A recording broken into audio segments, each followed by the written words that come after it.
Hey guys, thank you for joining us. This is Blended Thoughts. We are back after a few weeks of being absent, but we're happy to be here and have another conversation with you guys. Yes, and today we decided to talk about a subject that I think is actually really interesting, and it's the way of living in the US and the pace of life in general and corporate America, because we both worked for corporate America and we left in 2020 and are no longer there. So how do you feel not working for corporate America? It's definitely different. I started working for an affiliate station, which it was like a smaller company. It was not like corporate until, where I used to work, it got bought by a bigger company, a corporate company.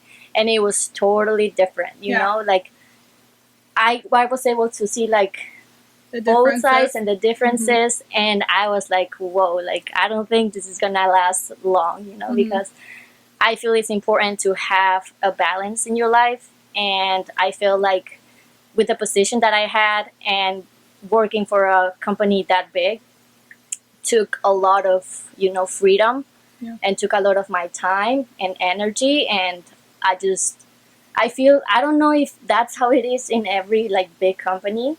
Like I've heard extra hours? stories, extra hours. They expect like too much. They don't have the resources, so sometimes you have to put like extra to make it work to meet their expectations, even if you're not getting what you need. You know, so I've worked for 2 corporate America companies and 1 smaller boutique company before.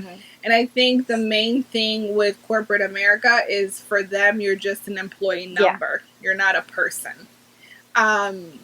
And for smaller companies, you're actually a person. I mean, there's challenges with both. A smaller company, economically, if they take a big hit, they might have to lose you or let you go because they can't afford you. Yeah, you have challenges, you know, like to get stuff done. You have to get creative because you don't have the resources sometimes, and you just gotta figure it out. Right. But now I think, I don't know if I'll ever go back to corporate America, honestly, after working for myself. And for me, it's time freedom. Being able to dictate my own schedule in my own time. There's no monetary value to that. But if I could go back, I would probably go to a smaller, medium size. Everybody like thinks of like, oh, I want to work for a big company. It's so amazing. It's not. Like, you are a number. And the pressure is terrible, you know. They have expectations that you have to meet, and if you don't, then they don't care. No, they just like, all right, I'll find somebody else, and that's it. They don't appreciate the effort, the time that you're giving them. And, you know, like, they just, okay, you're not making me money, or you're not doing what I'm telling you, you're done, you know, so. It is profits. And I'm sure there's a few, not a lot, of corporate companies that are pretty good. I think you can count them on one hand, maybe. But for me, I mean, when I worked for a specific very, very large organization, I was salaried, and I was always told, okay, you have to be here at this time at 8 and you have to leave at 5, but sometimes you have to work late. And I'm like, but if I'm salaried, I'm not getting paid for the extra hours, so why can't I come in whenever I want? Because you're expected. That's what I was told. You're expected to do it because you're a manager. And even though you're a salary and you're working extra hours every day, you're not getting compensated. It's just because you're expected to do so. And for me, it's like, then if I'm not getting paid for the extra hours, why can I come in whenever I want? As long as my work is done, I should be able to dictate my own schedule. If I'm already salaried, you're not losing anything as long as the work is done. And I would always, like, at 5:01, I'd be like, peace out. And I remember they would look at me, and I was like, I'm going to be honest with you. And I would always tell all levels of management, I was like, do you really think if there needs to be corporate budget cuts, they're going to be like, let's not let go of Jasenia because she used to stay till 6 o'clock every day? No. They're going to be like, sorry, you're part of the cut. Peace out. We got to let you go. They're not going to care that you stayed late. And that doesn't mean I never did. I did when there was like a big project or something. But this, I have to stay late to always work. Work will always be there. Like you said, there are specific projects. There are specific seasons, months Right. that are the busiest that you get it, like you gotta do more. But being expected to do it every day, Right. it's like Without not healthy. compensation. Yeah, it's not healthy for you It's because not. you're not even gonna be the same, productiva, Right. because you're just tired, and then you yeah. just like feeling the pressure, and you're like, like get me Yep. out of here. And honestly, most people aren't productive the full 40 No. hours. They're out of like an 8-hour day, they might be like really productive, like 4 or 5 Yeah. hours. The other 3 hours, they're like, There's a study about that. Yep. And it's true. We're Yep. not making it up. Yep, they're like dilly-dallying, and every 20 minutes, I think it's like every 40 minutes, your brain needs like a 5-minute break to like, Yeah. just, and biologically, not just because you're lazy. Yeah. But for me, I would be like, bye. Yeah. And I mean, don't get me wrong. It was a good experience. You get to learn Right. things. You need to see things and see how different companies work and what they prioritize. If it's employees, if it's whatever it is, profits. Yeah. But that's what I feel like. The thing that I didn't appreciate was that it was consuming my personal time, and I was expected to do so. Yeah. Without additional compensation. And it's like, it's my time. It's Yeah. the most precious thing that I have. Yeah. I'm spending most of my time here. Yep. And you're expecting me to miss dinner every day with my family? Like, You're not going to be... I've always said, in the future when I have a large company, I've always said pay your employees really well. Mm-hmm. Treat them really well. Obviously, you're going to have some that are going to take advantage. But if you have an employee that is so happy with your company, Mm-hmm. they're going to do a really good job, because they know if they mess up, there's a line of people waiting at the door to take your job. Yeah. So why would you not want to treat an employee? And another thing that most corporate companies, well, the experience I had in sales, it's constant bashing. Like, you get bashed for what you do wrong constantly, but very little praise for what you do well. Yeah. And when you do something well, that's your job. That's what you're expected to do. It's that's like, what I'm saying. Expectations. Right. Like, you gotta live up to their expectations. But when I mess up, you bash me. But when I do well, you can't praise me. Mm-hmm. It's like, well, that's what you're expected to do. So I don't know what else you want. Yeah. And then management. I had a terrible experience at my most recent company with management. It was just... It makes it worse. It makes the work environment so much toxic. Worse. And personally, I had an experience maybe similar than yours with management. It just makes you not want to do your job anymore. Exactly.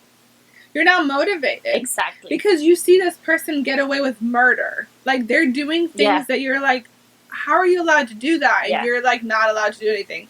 Like, I had serious issues. I'm a very hard worker, but I need to be respected. Yeah. And there are studies that show if you have good management, but like a not so great company, people will stay. Yeah. The manager is the one that dictates the flow of everything. Mm-hmm. And I was furloughed from my company, and then I was asked to come back about a month and a half, 2 months later, and I said no. I didn't want to come back because of this manager. If this manager wouldn't have been there, I probably would have gone back.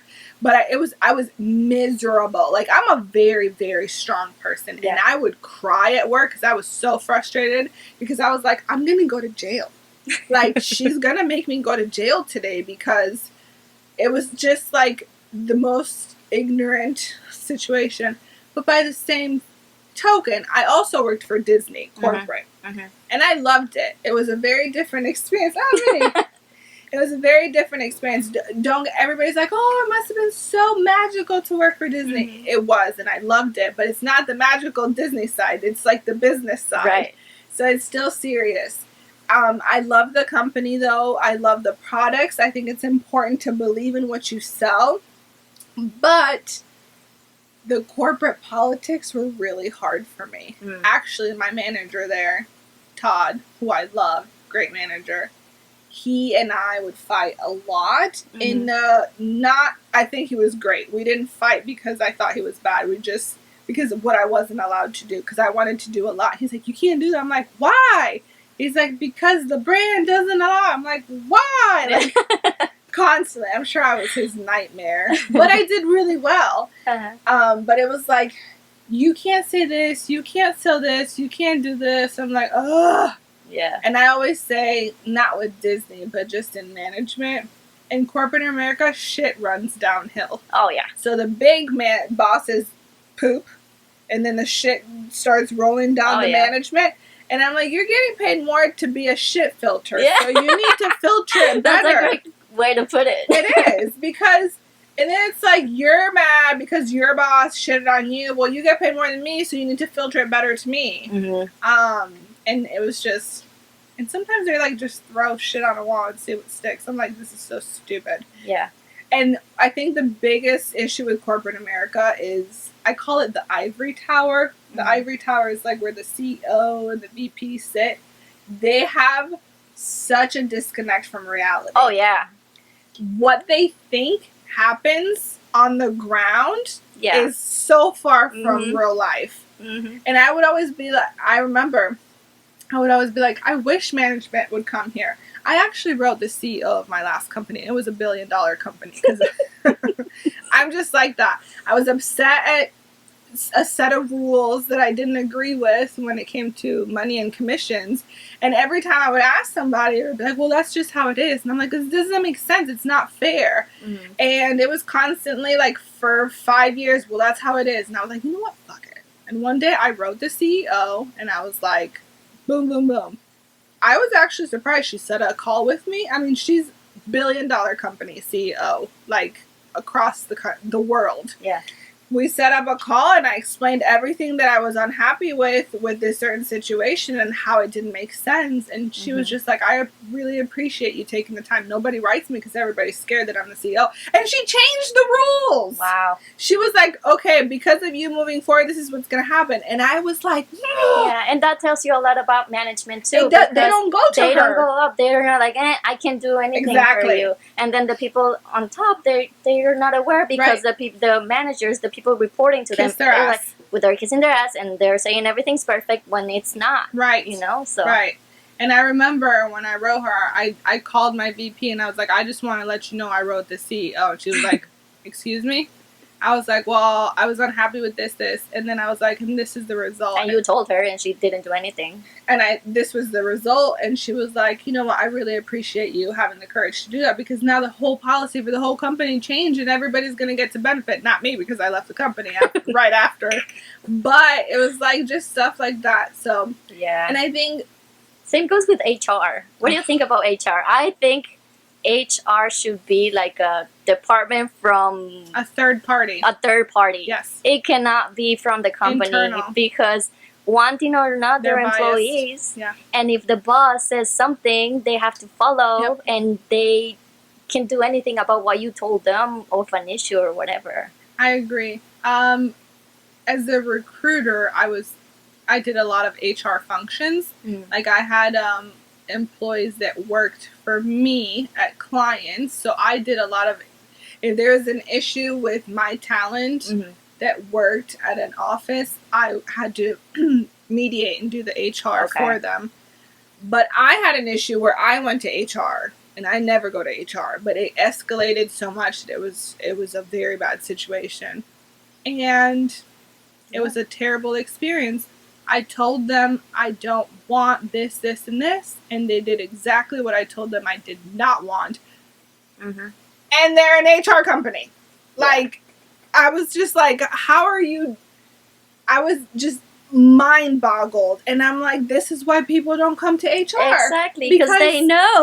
Oh, you can trust us. We're here for the employee. No, they're not. No, not all companies. I'm sure there's some companies where it's like that. And they're supposed to protect the employee from the employer, but they're an employee themselves. Exactly. That's what I'm saying. What are they going to do if you're telling them something that it's involving the boss? Well, nothing's going to happen because they need to get paid, you know? I do think that's a good idea, having HR departments be third party. 100%, because I think a lot of people don't even bother. Yeah.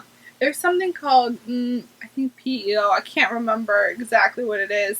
But it's basically a company. It's usually for small companies that are so small that don't have their own HR department, where they hire this third party company. I think it's a PO, and they do HR and payroll for them. Okay. So it's a third party company. But they're still getting paid by the CEO. The CEO, yeah. But I do agree, and I just feel like HR does what they think by the book, and just they miss a lot. Yeah, I was so disappointed in my HR experience. Yeah. It was terrible. And it's sad because, like you said, if something happens, who do you go to? Yeah, you can't. Like, you gotta suck it up and deal with it or leave. Yeah. Those are your options. That's it. Because nobody's gonna have your back. And in my role, I was the 8th person to leave this manager. Wow. And I'm just like, hello. Yeah, there's a pattern here. Is something not ringing a bell? And the company is so big that they don't have the time or the capacity to look in an individual level. But yeah, our HR only came to like give you like, oh, this is new information, but she really never took the time to talk to me. Talk to all of the employees. You can trust me. I'm here. Yeah, like I'm here. Like I'm gonna help you. I'm your ally. Yeah, no. It was that's just why I was like, HR box. is such a joke in my experience that it should be like even government handled to protect the employees, because the way it is set up, I agree. And some companies I'm sure are good, but with corporate America, something that we wanted to talk about too is the difference or the role that not just corporate America, but working for companies in the U.S., how it differs from other countries. Like here, we live to work. Oh, yeah. And in a lot of other countries, they work to live. Yeah. Which is how it should be. Yeah. And I was talking to you about the show Emily in Paris. It was something that I noticed, but I didn't know if it was me, my personal perspective, until I watched it on the show, and I was like, oh my gosh, I agree with that. Like here in the U.S., we work.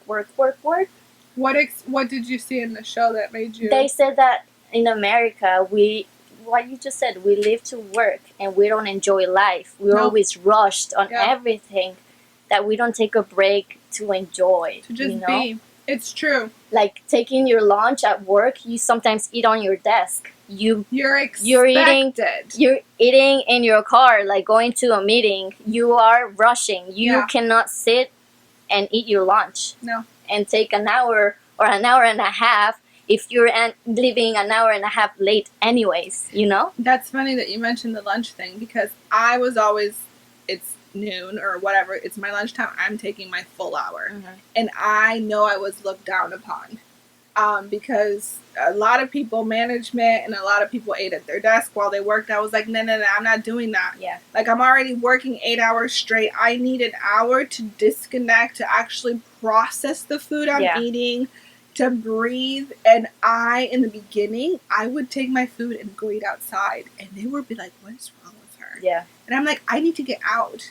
Yeah. And then I would, if not towards the end, I would go into our break room and I would sit there for an hour, and they would all, they knew me. I'm taking my hour lunch. It's like, what? You're taking an hour? And we were told a few times, well, if you guys are busy, you can eat at your desk. I'm like, no. I need to eat. Like, if I don't eat, I'm not going to feel good. I'm not going to be in a good mood. And then we had a manager who actually never ate, which whatever. Yeah, no. She barely ate. No. And she would eat at her desk. And at one point, I would be eating in the break room, but they would come in constantly, like, asking me questions. And I was like, you know what? F this. Yeah. So I would go with my lunch and eat it in my car for an hour.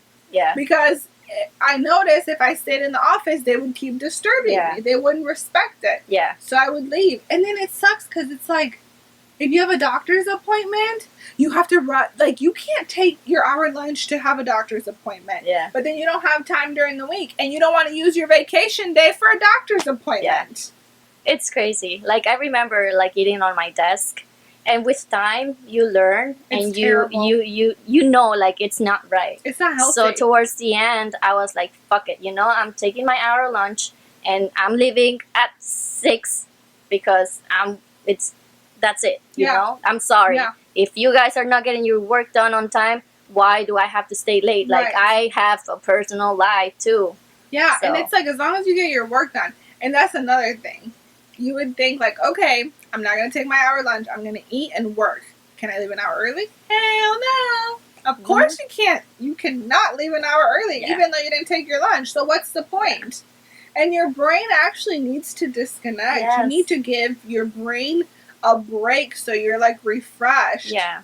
But yeah, I used to eat in the car all the time. Yeah, I mean, if you are new and you got a job at a big company, like, make a point to like take your time, because sometimes people see that you don't take your lunch, and then it's gonna be expected for you to not take your lunch hour. And then when you do, then they're gonna be like, "Oh, well, she's taking her lunch." What's up? That's what I did when I was brand new. I was like, "Hey, is there like a picnic table outside?" And they're like, "What?" I'm like to go outside and eat my lunch, and they would just look at me like, "What do you mean?" I'm like, I'm gonna leave. Like, it's my hour lunch." But with that, you have no time. Then you get home, and we don't have kids. Well, I'm going to have kids soon. Yeah, but that's another thing. Back then, we didn't, I didn't have a kid. Mm-hmm. And I was like, how do these people do it? Like, you get out at 5. Maybe you get home at 6 with traffic. Mm-hmm. You have to cook dinner, do homework. Maybe your kid plays soccer or football, and you have to take them to practice. Your days are just check marks, like check, check, check, check, check, check, check. Like, you're not enjoying it. Yeah. And I was like, and I think that's part of the reason why the main reason I didn't want to go back to corporate America is because of my shitty boss. I don't know if I've said it enough, but that's the main reason. But also, like, I want to enjoy my kid. Yeah. Like, I feel like my heart breaks for moms. Granted, I cannot be a 100% stay-at-home mom. Mm-hmm. Like, it's just not my personality. Like, I will probably work part-time and be with my kid part-time. At least the first few months, like, I want to be there with him. Yeah. But I can't just be a mom. Like, I need to still be just sending out. I mean, I get it in the beginning. Even if you don't want to, you're going to have to be a mom 100%. I see it with my sister. That's okay. She cannot do anything. She could, and she's doing it a little more, that the baby's growing. But it's going to take all of your time. And that's okay, and I actually want to enjoy that and not feel like, oh my God, I only have a month left of maternity leave. Oh my God, I have to go back. Oh my God, oh my God. Yeah. And dude, the moms that do it, hats off to you. And I'm sure I might go back to not corporate America. I don't know, full-time work. Who knows? Yeah. I still do my own stuff, but I just, like, you sit and you look at the trajectory of what they tell you U.S. life or life should be. And it's like, work your ass off from 18 to 65 constantly at a company that you fucking hate. Yeah. Doing shitty work. If you're unlucky. Sometimes you can like your job, but it's still the balance. And then when you're 65, it's like everybody's okay, let's save for retirement. Let's save for retirement. What are you going to do retire? I'm like, when I retire, I'm going to have no energy to do anything. Yeah. I see the viejitos. I went on a Mediterranean cruise, and I called it the Bengay cruise because everybody was like 65 and up because it was a 12-day cruise in the Mediterranean. Mm-hmm. What young person in their 20s does that? Not very many.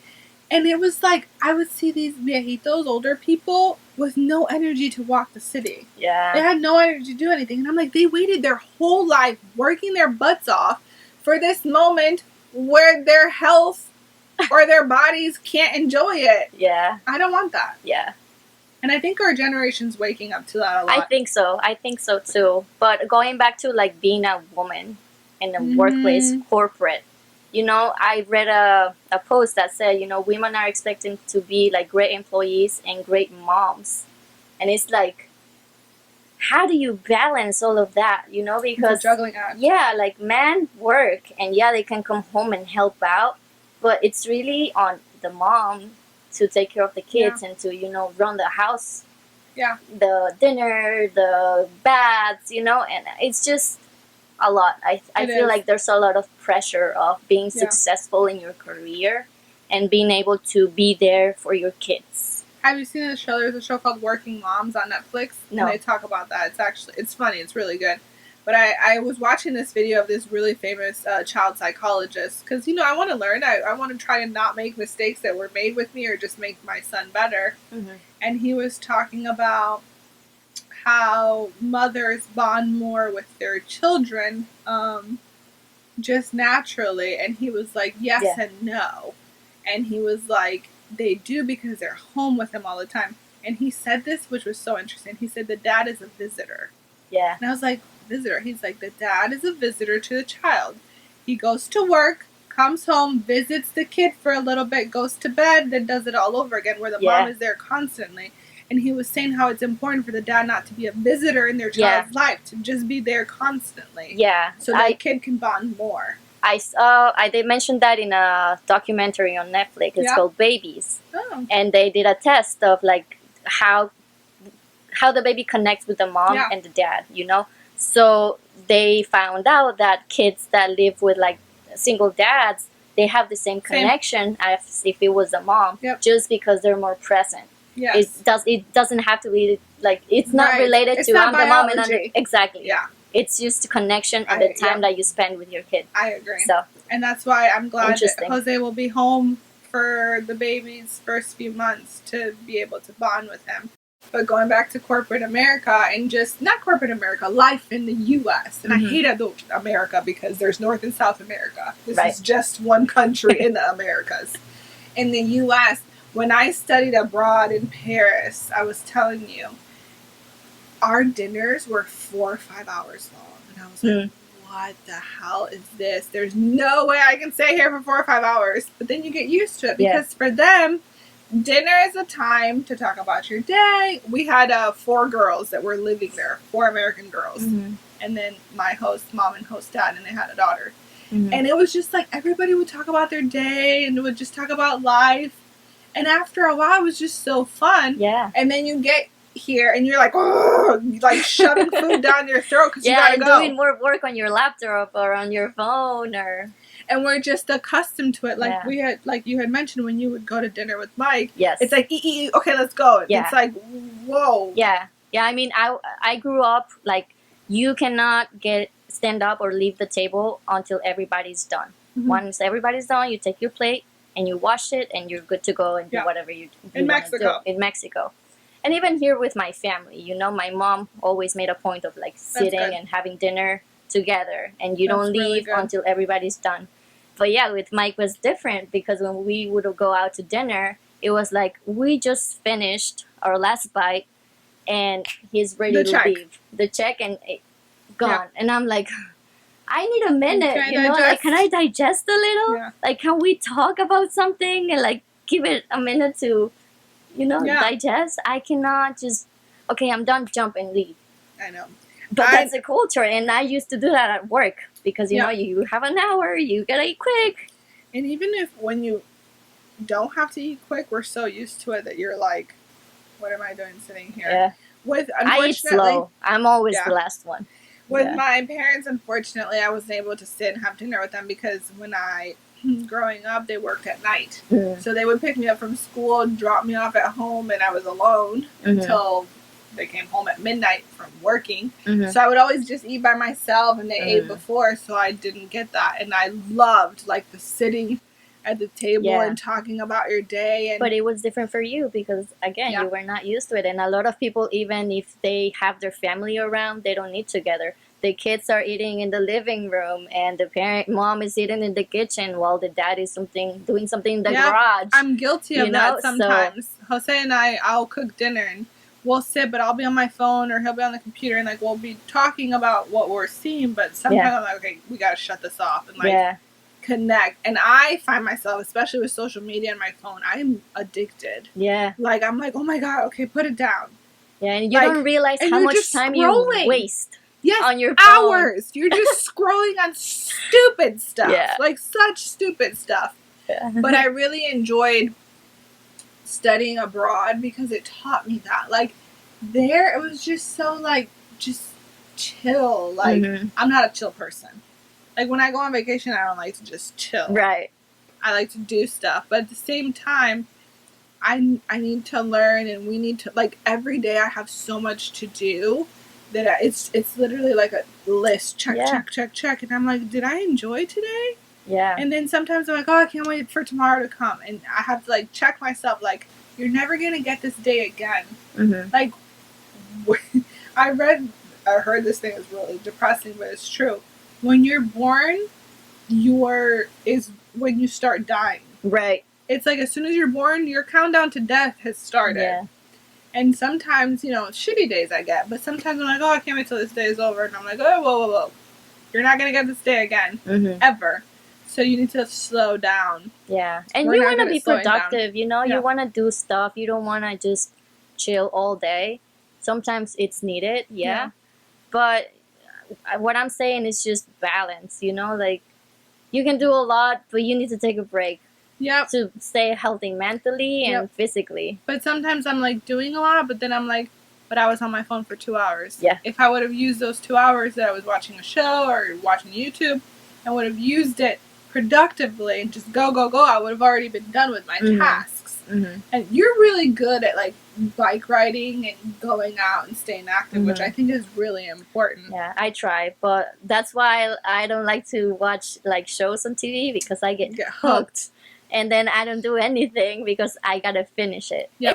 It's not that I don't like it, it's that I keep watching it and then I don't do anything else. It steals your time. Yeah, like I just wanna keep watching and you say, okay, maybe one episode, but that never happens and it's one more. Yeah. And next thing you know, it's 3 hours that you spent on watching TV. Well, a whole weekend. Depende. But yeah, I mean, I try. Now that I'm not working, I feel like there's days that I'm like, oh my gosh, I haven't been doing anything and I feel like so not productive, But there's always a lot to do. There really is. It really is. But you always go on bike rides and walks. I try to go on bike rides or like work out at home, take my dog out to the park, do something. That's good. And one of the things that I want to do, it's kind of like schedule what I have to do. Okay, I gotta wake up at 8. Americans love schedules. Yeah, I gotta I want to try it and see if it works because sometimes I do find myself like on the phone. Because, me too. Because I'm boredom. I'm just like scrolling down. Like instead, like maybe I finish a book. I put from 2 to 3, I'm gonna read the book. From 3 to 4, I'm gonna like apply for jobs or whatever. It's like school. Like you had blocks. Like from this time to this time, you have math class. From this time and I feel it's gonna be very helpful to keep me busy to do other stuff than being on my phone or watching TV. Productive and happy. Exactly. That's important. So I'm gonna try that and see. Yeah, whenever I visit my sister's house, she lives in West Palm. They have a pace of life, even though it's here. It is fast paced, but I don't know how to describe it. Like whenever I would go there, I would feel like chill because like I remember like they work during the week and I would be there on the weekend. Like there was a point when I was going through my breakup where I left with all my stuff to not all my stuff, just like I packed a bag and went to West Palm, and I was gonna stay there for months living with them. Until I figured out what I wanted to do, because I had also been laid off from Disney. And it only lasted a week because they called me from my previous company to come do a final interview, which I was glad, but at the same time I was like, God damn. Yeah. Like, back to it. We don't give ourselves breaks. Right. But that week, like, I remember I would wake up, have breakfast, they have a pool. Then I would lay by the pool and I would read a book. It's a Chanel book. And then I would just hang out. I had friends in Miami. I made dinner plans. I would drive to Miami, had dinner with them, would come back. We would go on bike rides like every day around the neighborhood. And it was just like that's what life is supposed to be like. Granted, not forever because you still need to do stuff. Yeah. But it should be a good mix of that. Exactly. And Jose and I, we're doing good at bike riding, not now because it's dangerous with me being pregnant if I fall. But, and I was trying to get really good at walking at the park. Yeah. Like, I would be like, I'm going to the park by myself for an hour, walk, and it's good for your body and for your mental health, and we don't do that. No. We don't do that enough. And it really helps. It really does. Like, it really does really good to your mental health and your body. So that's something that I really enjoy doing.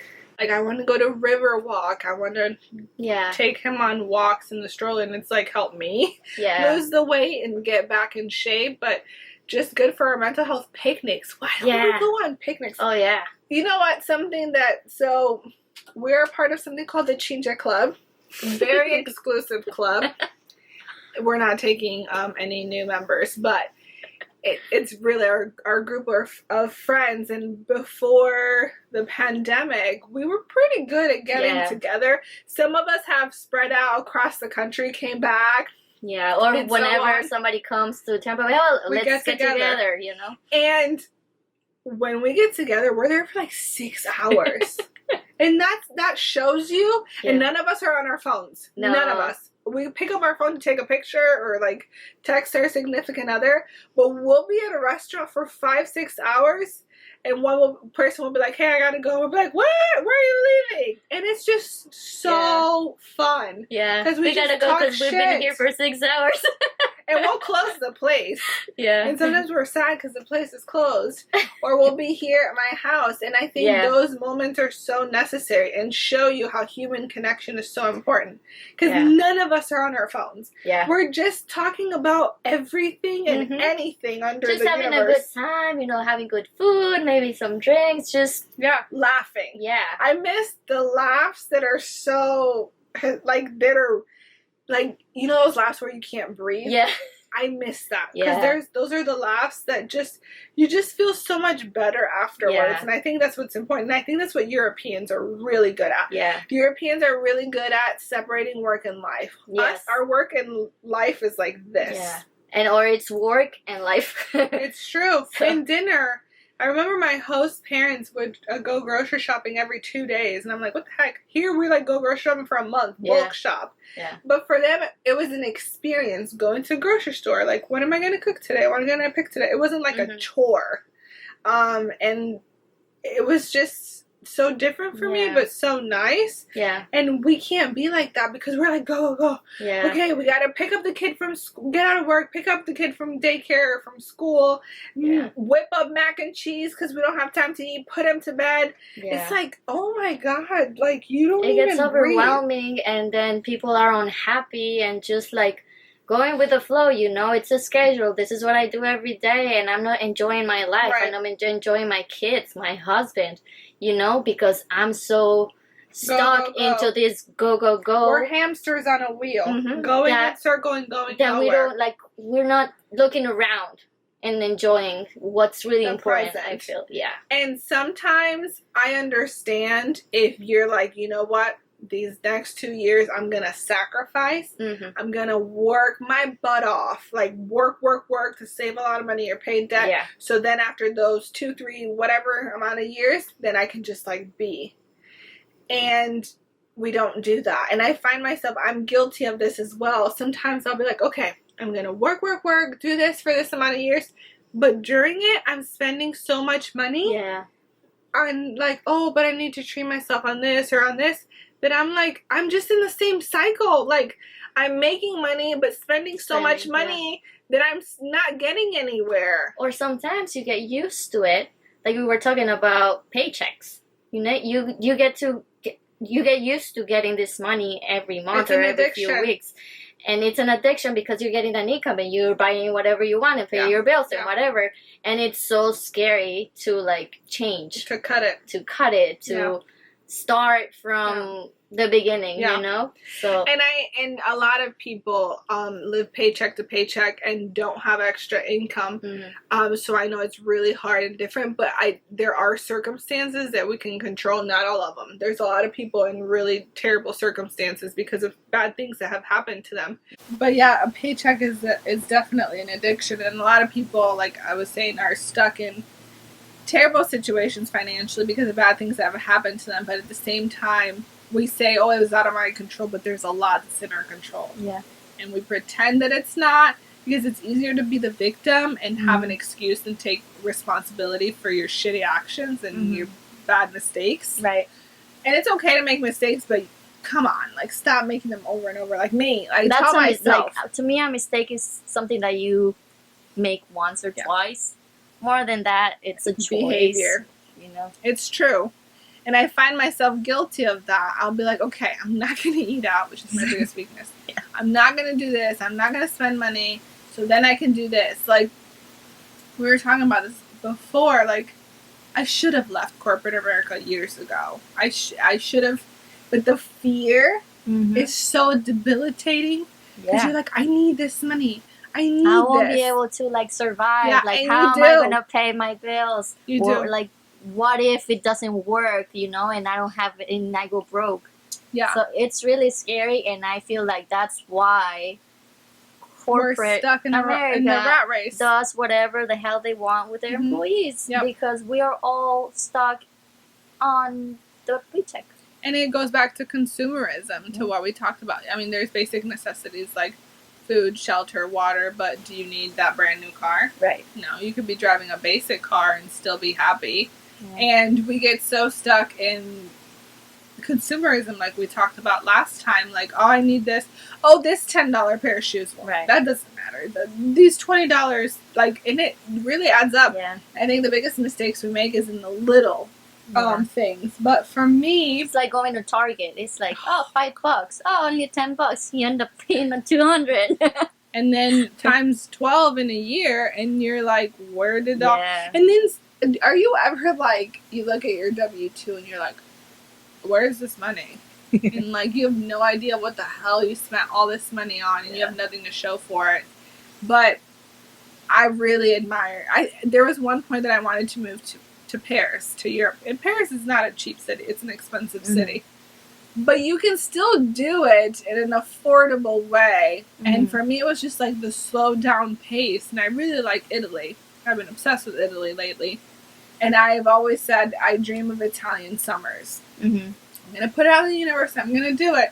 I want my kid or kids, if I have more than one, to have these memories that every summer their parents took them to Italy, and it was just like 2-3 weeks, hopefully a month. I'm hoping a month of just like eating good food, like swimming in the ocean, family time, going to the beach. Like I just dream of waking up, having breakfast, walking through a little Italian town, Positano specifically, going to get groceries, like being at the beach, just like living and like eating good food.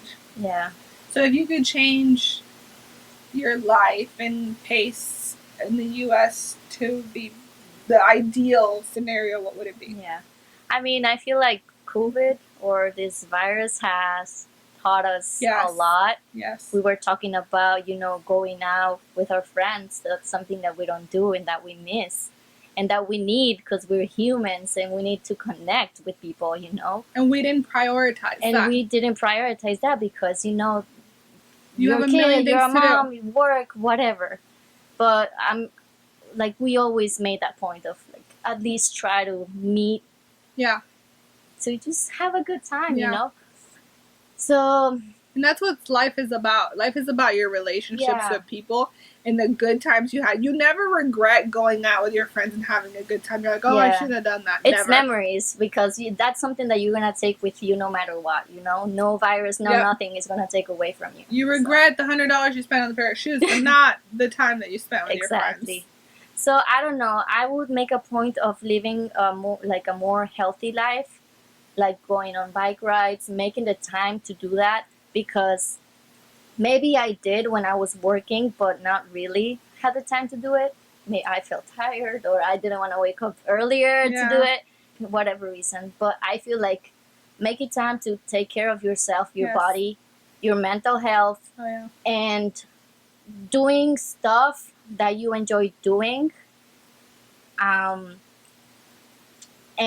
not feeling like pressured or judged by others. Yeah. I don't know. I don't really care about other people. I don't care either, but it sometimes it's like a lot of judgmental people. Like, if you want to be a waitress and that's what makes you happy, somebody's gonna say, boy, like you're not hustling, you don't want to like be better. Like, there's actually this YouTube video you just reminded me of, and we were talking about our generation has been one of the generations that they're waking up and are like, wait a minute, that's why they're quitting like 6-figure corporate jobs to go live in Bali or go live in Mexico and eat tacos all day. And that's what I value the most, like having the freedom, having the time, freedom, instead of, you know, having a big paycheck and working for a big company that is only making me miserable. Exactly. You know? I mean, why? And there's that video that I was mentioning is this guy, I think he was in Silicon Valley, he was in tech, and he made a lot of money, like $200,000. And he quit his job to be a bagger at a grocery store. And people were like, what are you doing?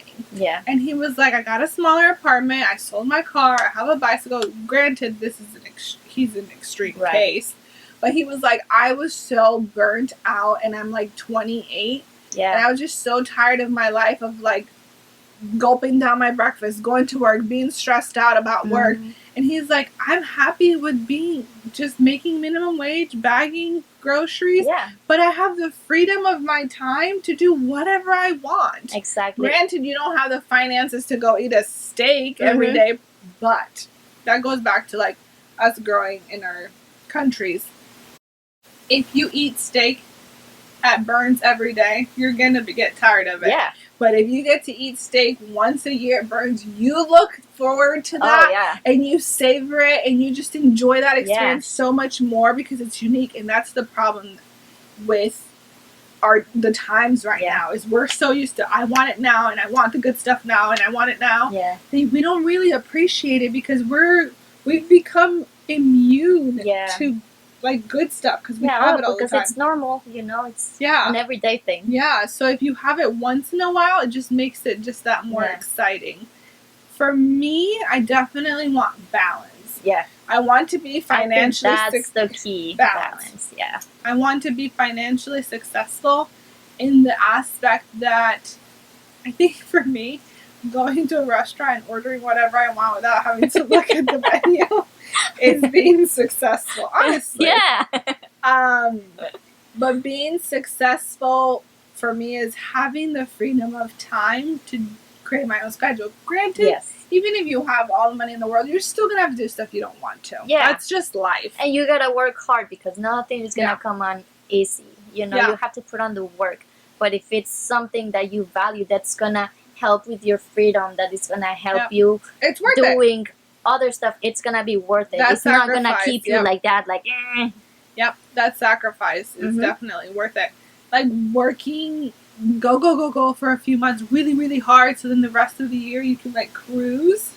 I think is my ideal plan.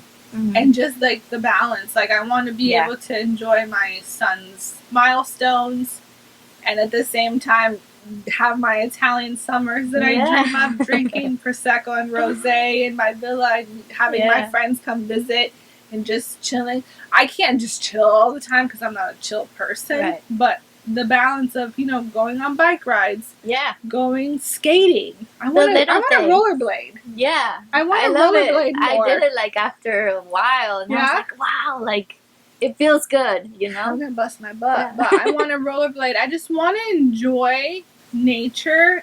And the other day I was like, what do I really, really love? And it was hard. Yeah. Because I was like, I don't even know anymore. And I'm like, I really, really love hammocks. Like, I love hammocks. I love swimming pools. Random. But I was thinking of, like, what are the things that you really love to do? And it's hard. Because we're so used to not doing them anymore. Right.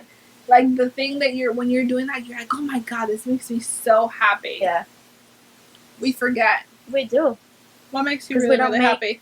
Time for it sometimes. What activities make you happy? I love music. Dancing. Like dancing, music. Listening to music, like while I do stuff, it's like it erases everything from my mind. I want to go to more festivals. Yeah. I want to eat more diverse foods. I love trying diverse foods. Yeah. I'm telling you, I need to create a budget for luncheon and happy hour and then bruncheon. Because after this, that's what I want to do. And like you mentioned, 2020 taught us, you can plan all you want for the future. And I'm going to plan. And then when I get here, I'm going to do it. Yeah. And then comes a year like 2020, is like, psych! Yeah, you're like, oh. So that's why we have to enjoy every day. I mean, there's going to be shitty days. That's a given. But I want to have dinners outside at my house you know this. I love hosting. I love having parties. Yeah. I love having get-togethers. I complained the whole time before that I'm stressed out. But I love it. Like, I love having groups, and I want to do that more. We need more balance. Yeah. We need more humanity. We do. And it's okay to not, like, okay, we can have a dinner party. Maybe I won't have steak and crab legs, but we'll have, like, little appetizers. Exactly. But we just still have a good time. Yeah. Yeah. We get so stuck on price tags and making everything perfect. Like, I can bring something, somebody else can do. Like the We soup that you guys used to make in Cuba, you know? It was a community thing, you know? So why not? So it's possible. I definitely want to take a page out of the European book of living and really living, not existing. Yes. That's what we do here. In the U.S., we just exist. And every day is just another scratch off the calendar. I just don't want to look back and be like, what the hell? What did I do? You know, like, what the heck? And everybody that I talk to that's older is always like, if I could go back, I would have not worked as much. Mm-hmm. You don't regret the days that you spent with family and friends and had fun. You regret the days that you were in an office making money. Honestly, sometimes I'm like, I was making all this money, but I'm like, what am I doing with it? Like, for what? Am I really enjoying it? Is me giving all this time worth it? You could have had, like, all the money, but not the time to go on vacation for a month. Exactly. Because you couldn't, because you had to work. So I'd rather go on vacation in Italy and eat cheese and bread sandwiches with a $4 bottle of wine, just relaxing, than being, you know, having like a $500 dinner once a month here. Yeah, I know. So if we can give you any advice, my advice is quit your job. No, I'm just kidding. No, don't. I'll leave your own happy. Yeah, my advice is, if fear is holding you back from a miserable job, quit. I wish I would have quit way ahead and done so much.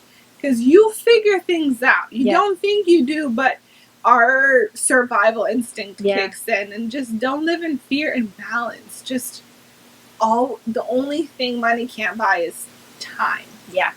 And that's something that's you start dying the day you're born. Yeah. Something that I heard that I want to share is work for the knowledge. Don't work for the money. That's good. Because the more you know, the more value you have. True. And if anything happens, you have more tools to do your own thing, you know, and keep growing. Yeah. So if something's not making you happy, and maybe you gotta suck it up for a year because you're learning a lot. Yeah. Okay, do it, but don't stay there more than. Like, if you already learned everything that you have to learn, move on. It's true. It's true. That made me think of, like, I want to, you know, when you study abroad, it's usually just in college. Like, I want to study abroad in Italy and take, like, a cooking class. Like, I want to take a class to learn how to make pasta. I want to take a dessert pastry class in Paris. Yeah. And because I want to, not because I have to learn this for something. I think adults don't do that. No. Adults don't go back to school. We don't have the luxury to go back to school just because you genuinely, like, I learn about random stuff all the time. I have, like, random, you know this, I have random, like, tidbits of information because I think learning is fascinating. And I want to learn about everything. But have you ever heard of an adult, like, going back to college for a class just because they want to? No. Why not? And it's like, if you want to learn French, if you want to learn Chinese, Mandarin, go to school and just learn it because you want to. Yeah. I think that's what life is about. Like, if you want to learn something, actually take it. And I think that's where you get good grades, because you actually want to. You don't have to. Exactly. It's not a check mark. So yeah, it's been a long one today. We hope you guys enjoyed it, and we'll see you at our next episode. Thank you. Bye. Bye.